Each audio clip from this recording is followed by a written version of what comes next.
রাজধানী ঢাকাকে ক্লিন এবং গ্রিন সিটি রূপে গড়ে তুলতে স্থানীয় সরকার বিভাগের আওতায় ঢাকা উত্তর ও দক্ষিণ সিটি কর্পোরেশনের মাধ্যমে নানাবিধ পদক্ষেপ নেওয়া হচ্ছে।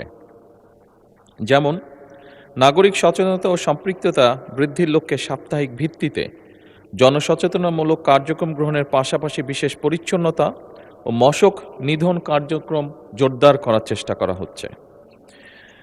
সেকেন্ডারি ট্রান্সফার স্টেশন সমূহ যেমন অর্থাৎ বর্জ্য ফেলার স্থান আধুনিকরণের লক্ষ্যে ল্যান্ডস্কেপিং, সবুজায়ন, সচেতনামূলক গ্রাফিতি কাজ অন্তর্ভুক্ত করে পরিবেশ সম্মতভাবে বর্জ্য ব্যবস্থাপনা করা হচ্ছে। মাননীয় স্পিকার, ঢাকা দক্ষিণ সিটি কর্পোরেশনের এলাকায় রোড, মিডিয়াম, সড়ক, দ্বীপ ও উন্মুক্ত স্থানসমূহ সবুজায়ন করার লক্ষ্যে বৃক্ষরোপণ কার্যক্রম গ্রহণ করা হচ্ছে।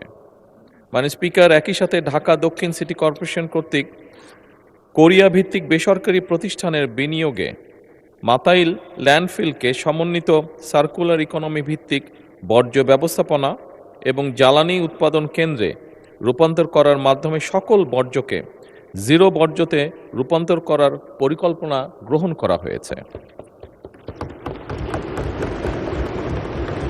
মাননীয় স্পিকার, ঢাকা উত্তর সিটি কর্পোরেশন আওতাভুক্ত বিভিন্ন এলাকায় নগর বনায়ন, মিয়াওয়াকি ফরেস্ট, এটা জাপানিজ একটি ফরেস্ট, এক ধরনের ছোট ছোট উন্মুক্ত মিডিয়াম জিরো সয়েল সবুজে আবৃত করার চেষ্টা করা হচ্ছে। মাননীয় স্পিকার, ঢাকা উত্তর সিটি কর্পোরেশনের আওতাধীন এলাকায় আগামী 5 বছরে ইনশাল্লাহ 5 লক্ষ বৃক্ষরোপণের লক্ষ্যমাত্রা নির্ধারণ করা হয়েছে।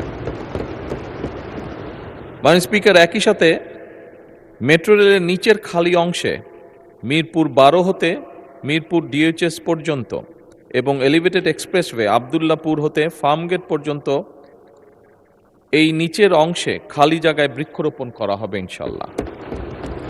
পাশাপাশি রাজধানী ঢাকাকে ক্লিন এবং গ্রিন সিটি রূপে গড়ে তোলার লক্ষ্যে পরিবেশ অধিদপ্তর কর্তৃক ঢাকা শহরের পরিবেশ দূষণ নিয়ন্ত্রণের অগ্রাধিকার দেওয়া হয়েছে। এ লক্ষ্যে পরিবেশ অধিদপ্তর নিম্নরূপ ব্যবস্থাগুলো মাননীয় স্পিকার গ্রহণ করেছে। মাননীয় স্পিকার, অনেকগুলো ব্যবস্থা আছে, আমি যদি পড়ি স্বাভাবিকভাবেই সময় অনেক লাগবে, সেই জন্য আমি এটা অনুরোধ করব পঠিত বলিয়া গণ্য করা হোক। মাননীয় স্পিকার।